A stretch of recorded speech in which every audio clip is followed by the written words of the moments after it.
परेशानियों से भागना आसान होता है। जीवन में मुश्किल हर इम्तिहान होता है। हिम्मत हारने वालों को कुछ नहीं मिलता जिंदगी में।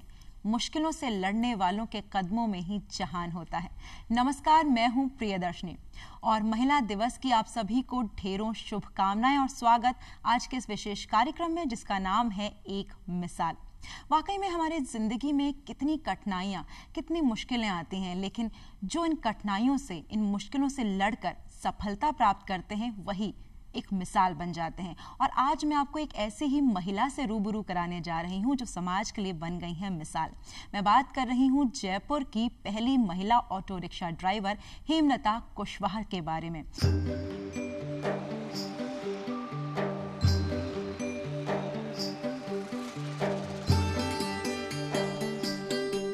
गुलाबी शहर की सड़कों पर सरपट दौड़ता गुलाबी ऑटो अगर आपको भी नजर आए तो समझ जाइएगा कि ये गुलाबी शहर की एकमात्र महिला ऑटो चालक हेमलता का ऑटो है। रेलवे स्टेशन से लेकर बस स्टैंड तक आपको ये सवारी की तलाश में अपने गुलाबी ऑटो के साथ नजर आ जाएंगी। स्वागत है आपका बहुत बहुत हमारे स्टूडियो में हेमलता जी। नमस्कार मैम, कैसी हैं आप? मैं बहुत अच्छी हूँ। क्या बात है, आपकी जो चेहरे की स्माइल है वो ही बता रही है कि आप वाकई में बहुत अच्छी हैं। और आपको देखकर जो बाकी महिलाएं हैं, जो समाज है, वो भी बहुत अच्छा और सुकून महसूस करता है। एक ताजगी से भर जाते हैं आपको देखकर और आपके बारे में सुनकर।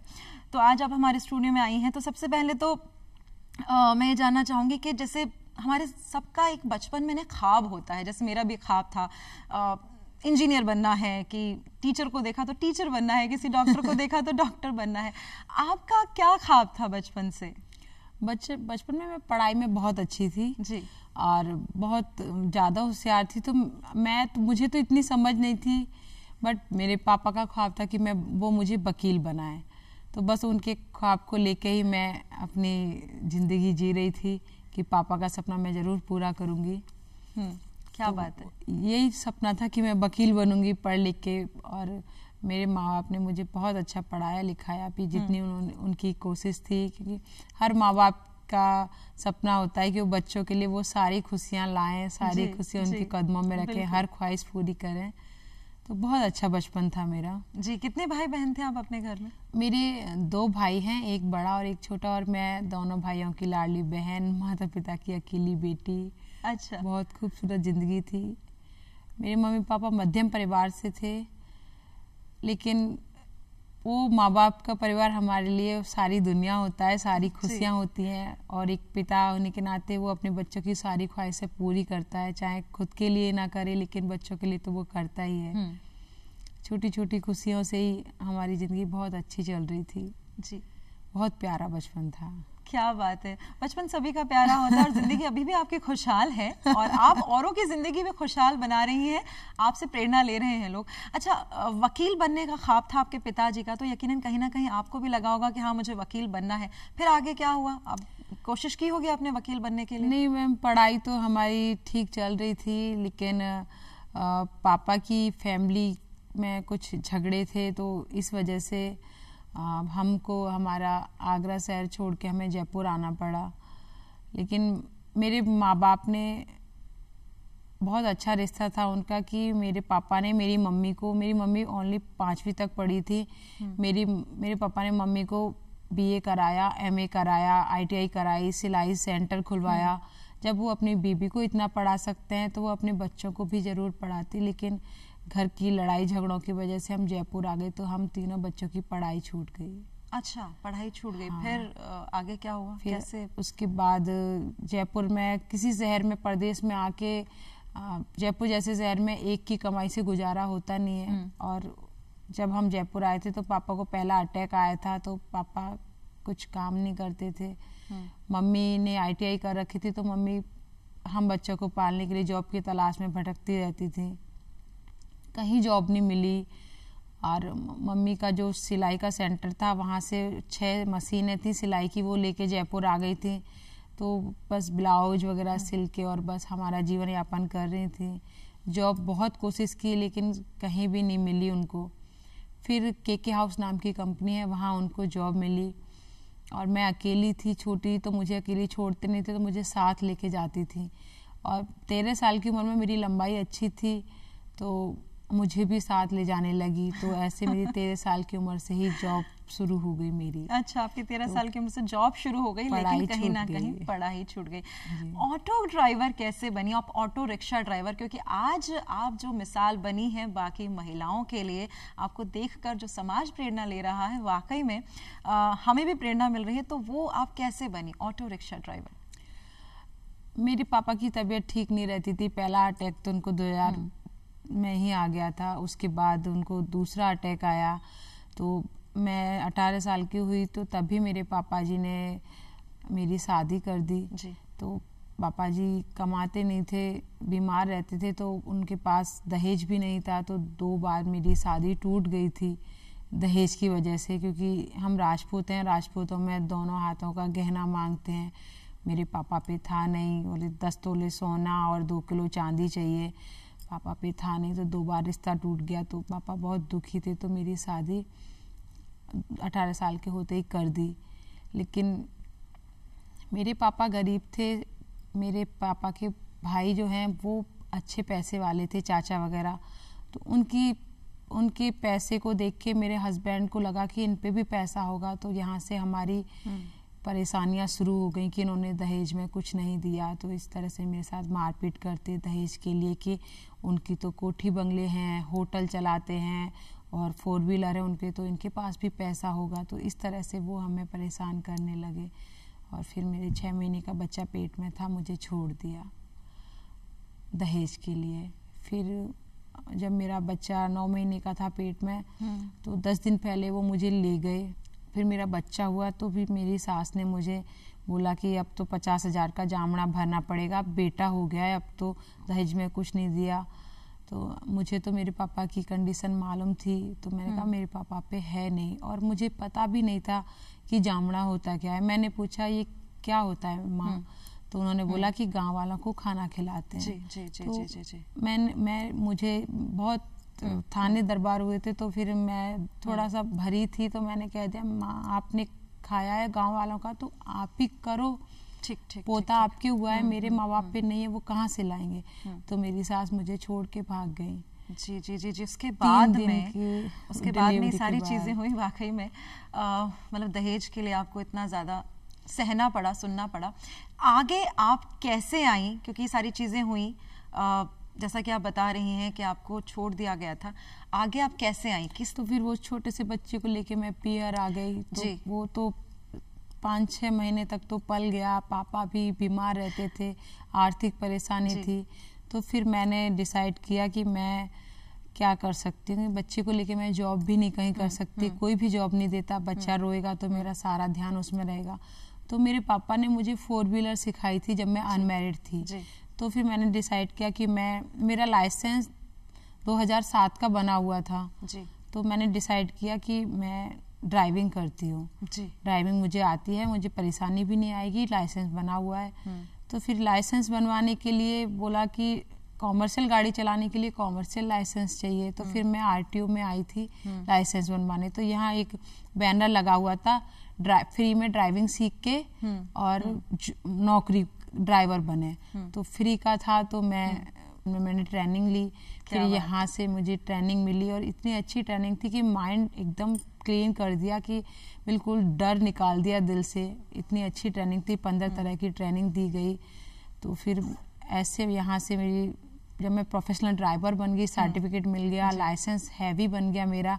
फिर मैंने मेरे माता पिता की सहायता से मैंने ऑटो लोन पे लिया और फिर मैं जयपुर की सड़कों पे ऑटो चलाने निकल गई। यानी कि संघर्षों से आप हारी नहीं, हिम्मत नहीं हारी, और संघर्षों से आप लड़ी और सफलता प्राप्त करी, और आप बनी जयपुर की पहली महिला ऑटो रिक्शा ड्राइवर। क्या बात है। अच्छा, इस चीज में समाज की क्या प्रतिक्रिया थी? आप ऑटो रिक्शा ड्राइवर बनी। जनरली हमारे समाज का जो एक सामाजिक ढर्रा है या ढांचा है कह लीजिए, उसमें यही होता है, हम भी देखते हैं कि आज हमने किसी भी ऑटो ड्राइवर को सिर्फ पुरुष ही ये प्रोफेशन संभालते हो, जैसा कि कोई भी इस प्रोफेशन को ऑप्ट नहीं करना चाहता। हम सबका बचपन ये होता है कि हमें डॉक्टर बनना है, इंजीनियर बनना है, जो आपका भी कहीं ना कहीं रहा कि वकील बनना है, और आप बनी ऑटो रिक्शा ड्राइवर। तो समाज की क्या प्रतिक्रिया थी उस समय?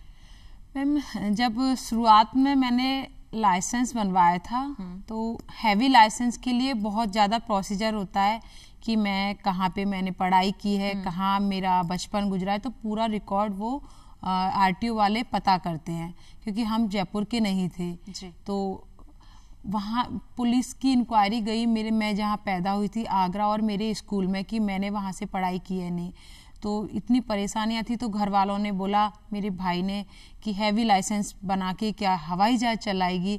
तो ये एक मतलब खुशी नहीं थी, एक टॉन्ट सा ही था मेरे लिए। तो समाज की शुरुआत घर से ही होती है, परिवार से ही होती है, तो यहाँ से ही वो टॉन्ट शुरू हो गए।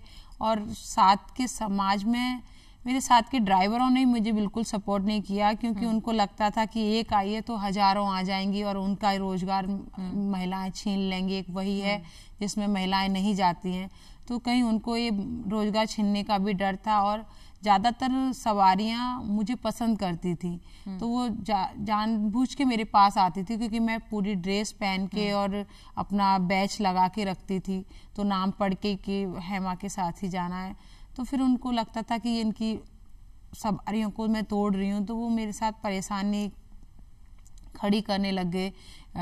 गाड़ी के पूरा कांच तोड़ दिया, मेन जो फ्रंट कांच होता है, जो मैं उस वक्त खरीद के लगा भी नहीं सकती थी। मतलब उन्होंने इस तरह से घूंसा मारा कि आगे का कांच टूट गया, और इधर के साइड ग्लास चलते ही हाथ मार दिया। मजबूत हाथ होता है वो मेरी गाड़ी में कभी रहे ही नहीं। और पूरी गाड़ी का जो हुड होता है कपड़ा, उस पर इस तरह से ब्लेड मारा कि मैं उसको किस तरह से सिलवा ही नहीं सकती। और इस तरह से परेशानियां वो खड़ी करते थे कि तो ये जो सारी परेशानियां खड़ी की, कभी आपने इस चीज का विरोध किया? कहीं मैम विरोध भी किया, कंप्लेंट भी लिखाई, लेकिन वो बोलते मैम आपने आंखों से देखा, आप सबूत लाके दो, गवाह दो। पर मैम मेरे लिए कौन खड़ा होता।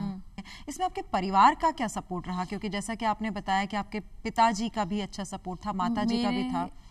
पिताजी का बहुत ज़्यादा सपोर्ट था, वो मुझे बहुत प्यार करते थे और उनको बहुत प्राउड फील होता था, क्योंकि मेरे शादी के बाद मेरे भैया की शादी हुई, तो भैया के बेटा होने के बाद मेरे भैया भाभी अलग हो गए थे, तो मेरे पापा का मैं ही बेटा थी।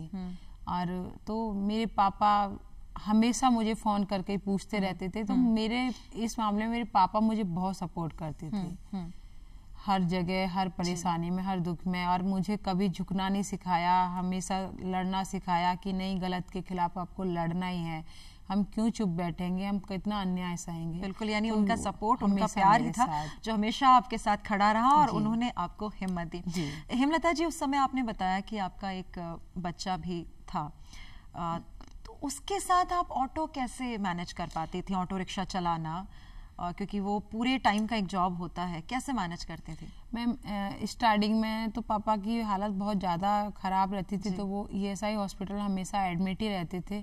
तो मैं मेरे बच्चे को स्टार्टिंग में तो डिग्गी में डाल के रखती थी, और अच्छा, फिर मैं फॉरेनर्स को साइट सीइंग कराने लेके जाती थी, क्योंकि मुझे फॉरेनर्स ज़्यादा पसंद करते थे, और मेरी टूटी फूटी इंग्लिश थी तो उनको वही पसंद आती थी। तो मैं उनको ले जाती थी, तो मतलब आमेर सिटी पैलेस घुमाने के बाद आमेर ले गई तो 12-1 बज गए। और फिर मेरा अगर बच्चा थोड़ा सा रो जाता था तो वो मेरे साथ मुझे पूरे पैसे दे के बोलते कि अब हमें होटल जाना है। अच्छा। तो मुझे मन में ऐसे लगता कि मैंने काम तो पूरा कराया नहीं, और ये मुझे बच्चे की वजह से पैसे दे के और मुझे वापस घर भेज रहे हैं, तो मन में थोड़ा सा अजीब सा लगता कि नहीं यार, ये अच्छा नहीं है। फिर मैंने पापा से बात की कि पापा आप मेरे बच्चे को संभाल लिया करो, ताकि मैं थोड़े ज़्यादा और पैसे कमा लूँगी तो आपकी ज़्यादा सहायता हो पाएगी।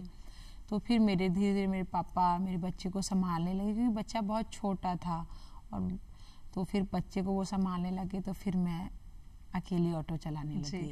आपने रात में भी ऑटो चलाया और दिन में भी ऑटो चलाती थी आप, तो कभी डर नहीं लगा रात में ऑटो चलाते हुए? मैम मेरे पापा का हर 1 घंटे में फ़ोन आता था कि बेटा कहाँ जा रहे हो, कहाँ नहीं, क्योंकि मैम ऑटो लोन पे लिया हुआ था, तो लोन की किस्त अगर बाउंस होगी तो बहुत प्रॉब्लम होती थी। इसलिए मेरी मेन था कि मैं सबसे पहले ऑटो को फ्री करूं। तो फिर मैं और मेन ये था कि मैं सुबह 4 बजे निकल के आती थी घर से और मैं 11 बजे तक ऑटो चलाती थी। और फिर मैं 11 बजे, क्योंकि बड़ी बड़ी ट्रेन आती थी, शताब्दी, इनमें से अंग्रेज आते थे। अच्छा। तो फिर अंग्रेजों को होटल छोड़ के और फिर मैं घर चली जाती थी। और फिर रात को भी अंग्रेज ऐसी दूर की ट्रेनें आती थी जिसमें अंग्रेज निकलते थे, तो अंग्रेजों को लेके मैं होटल छोड़ती थी और फिर उनको फिर साइट सीइंग कराती थी। तो रात को सवारी अच्छी मिलती थी और सही पैसे देती थी, इसलिए मैं रात को भी ऑटो चलाती थी।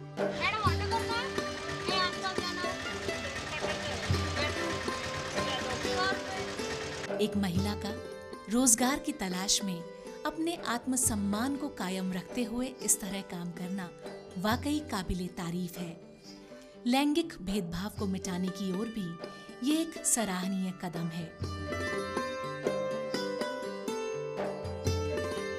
हेमलता जितनी आसानी और सहजता से महिला सवारियों को एक जगह से दूसरे स्थान तक पहुंचाती हैं, उतनी ही कुशलता और व्यावहारिकता के साथ पुरुष सवारियों से भी बातचीत करती हैं और उन्हें भी उनके गंतव्य तक पहुंचाती हैं।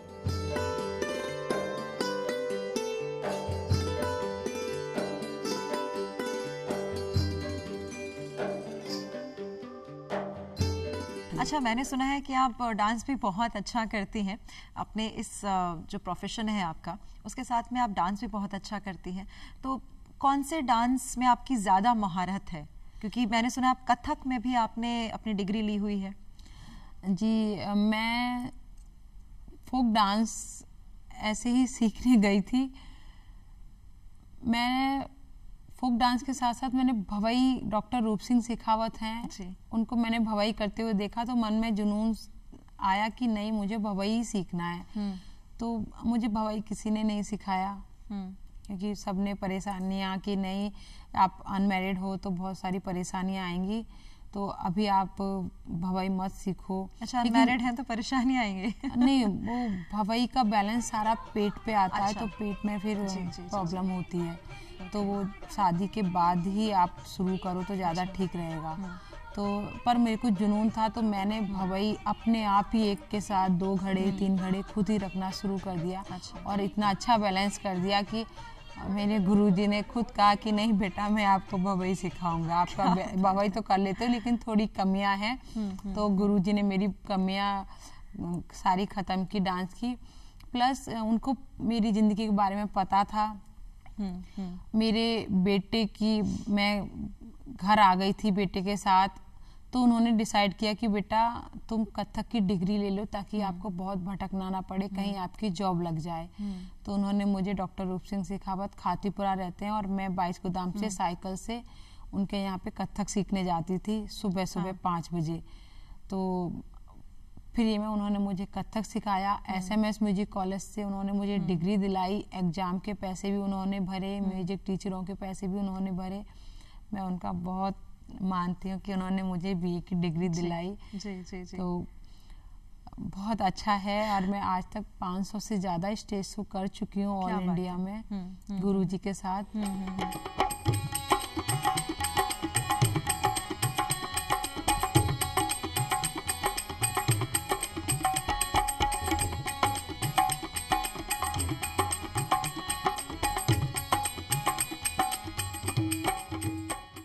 आपको कई सम्मान भी मिले हैं, लेकिन उसके साथ में आपने कई फिल्में भी की हैं, कई हिंदी फिल्में भी की हैं।